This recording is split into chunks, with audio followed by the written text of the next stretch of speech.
Bonjour, je voudrais vous parler en quelques mots de l'impact de ce qu'on appelle l'électrosmog, c'est-à-dire la pollution électromagnétique d'origine artificielle due à l'activité humaine.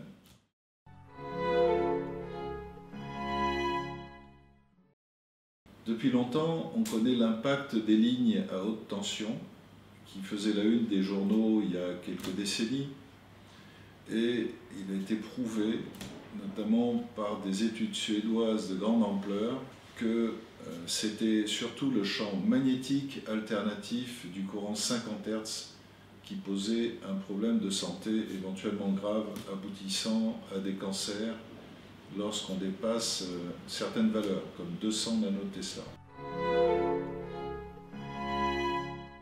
Parce qu'il s'agit d'un courant alternatif, c'est-à-dire que les électrons vont dans un sens pendant 1/100 de seconde, reviennent en arrière 1/100 de seconde, c'est ce qu'on appelle le courant alternatif. Et comme il y a 50 cycles par seconde, on parlera du courant 50 Hz. Lorsque le corps humain, qui est composé à 70% d'eau, rentre dans le champ magnétique alternatif d'une ligne haute tension, par exemple lorsqu'une maison, une habitation se trouve trop proche de cette même ligne haute tension, eh bien les molécules d'eau dont nous sommes composés à 70% pivotent au rythme des allers-retours des électrons dans les fils.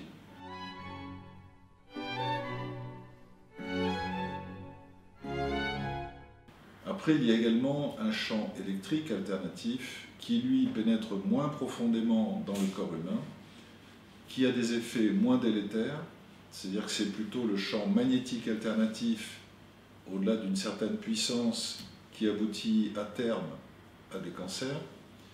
La pollution électrique, elle, est plus ou moins écrantée par la peau, mais elle occasionne des insomnies, de la nervosité et des dérèglements de notre corps énergie.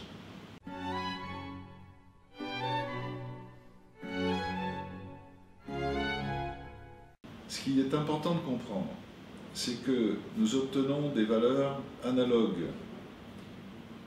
à celles que nous mesurons à proximité des lignes haute tension, ou même à quelques dizaines de mètres. Nous obtenons des valeurs analogues des champs magnétiques alternatifs ou électriques alternatifs à l'intérieur de nos maisons, quand nous sommes proches des sources. Par exemple, lorsque votre lit est encadré par des lampes de chevet mal isolées, mal branchées, avec des interrupteurs qui ne coupent qu'un fil, lorsque vous êtes encadré par des radio-réveils, lorsqu'un fil électrique passe derrière votre tête de lit, et cette pollution est encore aggravée par les compteurs Linky qui surajoutent de la pollution électrique dans le circuit existant de la maison, parce que nos câbles ne sont pas blindés, ni les gaines blindées dans les constructions actuelles. Et donc ça peut déboucher sur un parasitage de nos ondes cérébrales. Donc si votre tête est dans un champ électrique alternatif, vous aurez premièrement du mal à vous endormir, et deuxièmement, vous aurez un sommeil perturbé avec parfois plusieurs réveils nocturnes.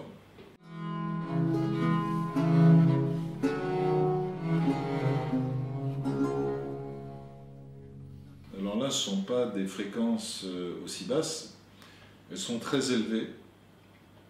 On parle de fréquences de 10 puissance 9 Hz, c'est-à-dire on est dans le milliard de vibrations par seconde. D'où proviennent ces ondes? Des radars, traditionnellement, avec leur cortège de maladies qu'on trouve chez les radaristes, comme par exemple des cataractes annulaires, des leucémies, des stérilités.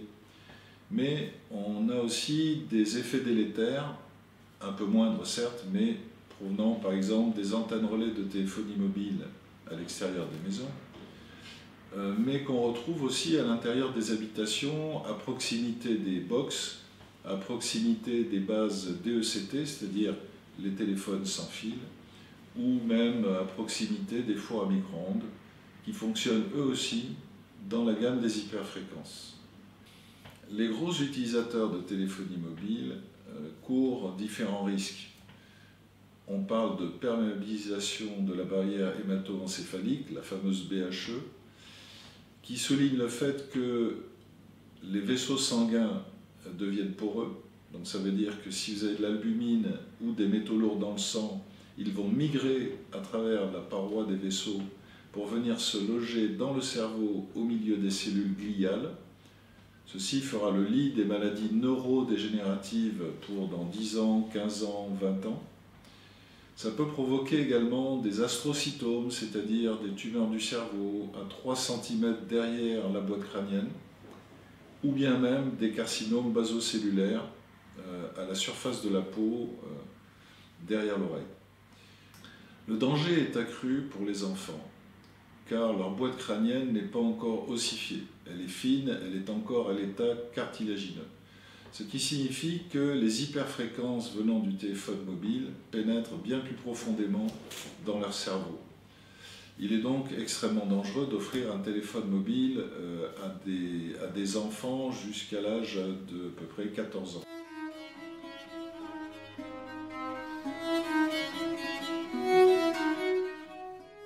Après, on pourrait parler de la radioactivité d'origine artificielle.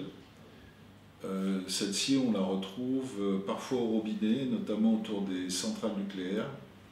On parle de tritium. Le tritium étant issu des fuites accidentelles ou des vidanges intempestives des centrales, dont je rappelle qu'elles ont toutes plus de 30 ans d'âge.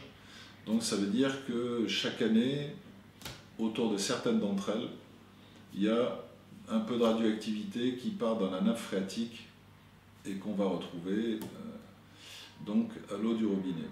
Donc l'effet de la radioactivité étant très connu dans la genèse des cancers des voies digestives, œsophage, estomac, intestin grêle, gros intestin, mais aussi rein, vessie. Dans une prochaine vidéo, je vous parlerai de la radioactivité naturelle que l'on retrouve dans l'eau potable.